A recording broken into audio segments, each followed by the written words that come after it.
এ নিয়ে আরও তথ্য জানাতে এই মুহূর্তে মাদারীপুরে আছেন সহকর্মী সঞ্জয় কর্মকার অভিজিৎ, টাঙ্গাইলে কাদির তালুকদার এবং মানিকগঞ্জে আছেন মোহাম্মদ ইউসুফ আলী। শুরুতেই সরাসরি যাচ্ছি অভিজিতের কাছে।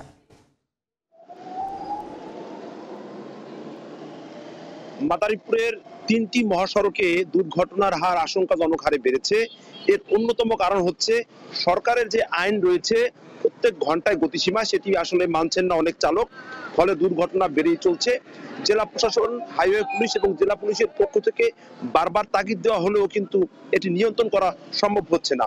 অর্থাৎ আর্থিক জরিমানার মধ্যেই কিন্তু এই সড়ক পরিবহনের যে আইন সেটি কিন্তু সীমাবদ্ধ রাখা হচ্ছে প্রশাসনের পক্ষ থেকে। এখানে আমরা যদি পরিসংখ্যান দেখি যে ঢাকা বরিশাল মহাসড়ক, মাদারীপুর শরীয়তপুর আঞ্চলিক মহাসড়ক এবং হাইওয়ে এক্সপ্রেসওয়ে, যাত্রাবাড়ি ভাঙা হাইওয়ে এক্সপ্রেসওয়ে, এই তিনটি গুরুত্বপূর্ণ সড়ক। এখানে প্রতিদিন হাজার হাজার যানবাহন চলাচল করে। এই যানবাহনগুলো বেপরোয়া ভাবে চলার কারণেই কিন্তু দুর্ঘটনার হার বাড়ছে।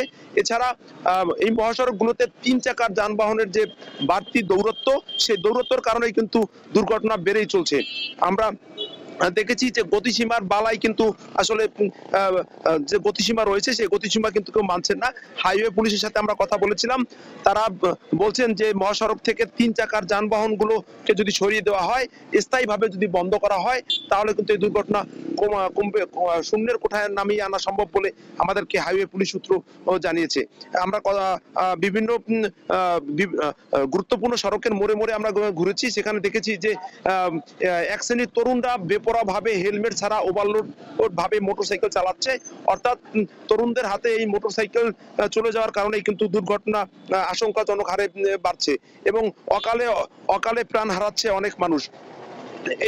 এই মোটরসাইকেলের নেই হেলমেট, এছাড়া মোটরসাইকেল গুলোকে যারা চালাচ্ছে তারা অপ্রাপ্ত বয়স্ক, অর্থাৎ ড্রাইভিং লাইসেন্সও নেই অনেক তরুণদের এবং চালকদের। এই চালকদের ড্রাইভিং লাইসেন্স এবং যদি কঠোরভাবে মনিটরিং করা হয়, তাহলে কিন্তু এই দুর্ঘটনার আশঙ্কাজনক হারে কমবে বলে আশঙ্কা করা হচ্ছে। তো এই ছিল আমার কাছে সবশেষ।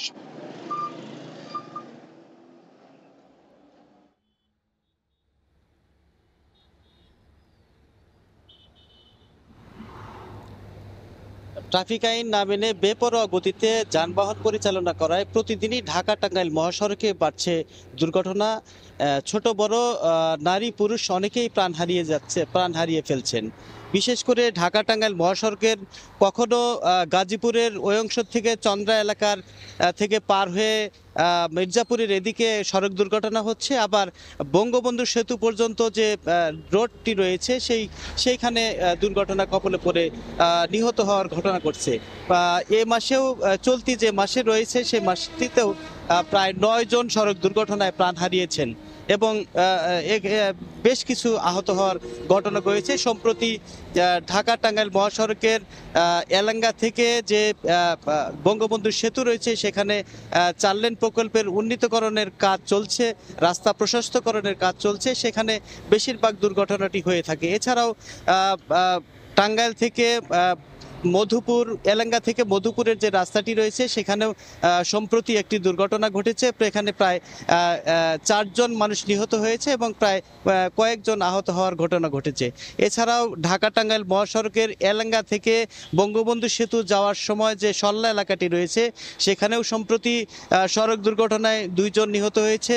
এছাড়া টাঙ্গাইলের এলাঙ্গা থেকে ঘাটাইল যে রাস্তাটি রয়েছে সেখানেও 2 জন মানুষ কিন্তু নিহত হওয়ার ঘটনা ঘটেছে সম্প্রতি। সব মিলিয়ে এই চলতি মাসেই 9 জনের প্রাণহানির ঘটনা ঘটেছে ঢাকা টাঙ্গাইল মহাসড়কে। তা আমরা কথা বলেছিলাম এখানকার যে ট্রাফিক পুলিশ রয়েছে তাদের সাথে আমরা কথা বলেছি, তারা আমাদেরকে জানিয়েছে যে আসলে এই দুর্ঘটনার অন্যতম কারণ হচ্ছে এই যে যারা ট্রাফিক আইন না মেনে বেপরোয়া গতিতে যানবাহন পরিচালনা করে, যানবাহন চালায়, তারাই আসলে এই দুর্ঘটনার কবলে পড়ে নিজেও আহত হয় চালকরা, এবং যারা যাত্রী সাধারণ রয়েছে তারাও কিন্তু আহত হওয়ার ঘটনা ঘটেছে। এছাড়াও আপনি জানেন যে টাঙ্গাইলের যে ভুয়াপুর এলাকা রয়েছে সেখানে বালুবাহী যে ট্রাকগুলো রয়েছে প্রচুর পরিমাণে অবৈধভাবে বালুর ট্রাক চলাচল করে, সেই কারণে এইখানে এই যে বালুবাহী ট্রাকের সাথে বাস অথবা কখনো কখনো পিকআপের সংঘর্ষ ঘটে যায় এবং সংঘর্ষের কারণেই হতাহতের ঘটনা ঘটে। তা আমরা কথা বলেছিলাম এখানে যে যদি ট্রাকগুলো নিয়ন্ত্রণ করা যেত এবং অবৈধ যে বালু উত্তোলনগুলো রয়েছে সেই বালু উত্তোলন যদি বন্ধ করা যেত তাহলে হয়তো দুর্ঘটনা অনেকাংশেই কমে যেত বলে আমরা ধারণা করছি এবং আমাদেরকে যে যারা ট্রাফিক পুলিশ রয়েছে তাদেরকে আমরা জানিয়েছেন। তো সর্বোপরি আমরা সাধারণ মানুষের সাথে আমরা কথা বলেছি, সাধারণ যে মানুষজন রয়েছে তারা বলেছে যে আসলে ট্রাফিক আইন মানাটা খুবই জরুরি এবং প্রশাসনের এই বিষয়ে প্রশাসনের দৃষ্টি আকর্ষণ করছেন সাধারণ মানুষ এবং ভুক্তভোগীরা। তো এই ছিল আমার কাছ থেকে ঢাকা টাঙ্গাইল মহাসড়কের দুর্ঘটনার খবর। আমরা চলে যাচ্ছি মানিকগঞ্জ, সহকর্মী রয়েছেন ইউসুফের কাছে। এই অতিরিক্ত গতির অভিজ্ঞ যে চালক রয়েছে তাদের দিয়ে গাড়ি না চালানো, এছাড়াও কিন্তু এই যে মহাসড়কে দাপিয়ে বেড়াচ্ছে 3 চাকার যে যানবাহন, যার জন্যই কিন্তু মহাসড়কে দুর্ঘটনার মাত্রাটা বেড়েছে। এছাড়াও প্রতিনিয়তই এই অঞ্চলগুলোতে অর্থাৎ ঢাকা আরিচা মহাসড়কে বাড়ছে তাজা প্রাণ ঝরে যাচ্ছে। আমরা এখানে দেখছি সকাল থেকে মূলত ছাত্র আন্দোলনের পর থেকে মহাসড়কে পুলিশের টহল ও মামলা কমে যাওয়াটা বেড়েছে দুর্ঘটনায়। এছাড়া অতিরিক্ত গতি নিয়ন্ত্রণে কাজ করছে না পুলিশ, যেখানে সেখানে পার্কিং করা হচ্ছে গাড়ি। এছাড়াও ফুট ওভার ব্রিজ ব্যবহার না করা, মোটর বাইকের অতিরিক্ত গতিতে অপরিকল্পিত সড়ক, এসব কারণেই কিন্তু ঢাকার মহাসড়ক এখন মরণ ফাঁদ। মানিকগঞ্জের অংশে প্রায় 13টি বাঁক রয়েছে ও দুর্ঘটনা প্রবল এলাকা রয়েছে।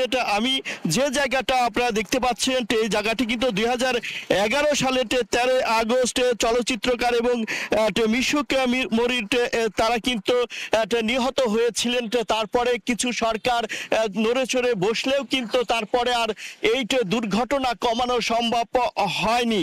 এছাড়াও কিন্তু ঢাকার মহাসড়কের মানিকগঞ্জের শিবালয়ে মারা গেছে 2 সচিব, অসংখ্য কি এবং জেলা এবং যে হায়ার পুলিশের তথ্য মতে চলতি বছরে 50টি সড়ক দুর্ঘটনা ঘটেছে এবং সেখানে শতাধিক আহত এবং 22 জনের মতো নিহত হয়েছে। এই ছিল আমার কাছে ঢাকার মহাসড়কের একদম জুকা থেকে সর্বশেষ তথ্য।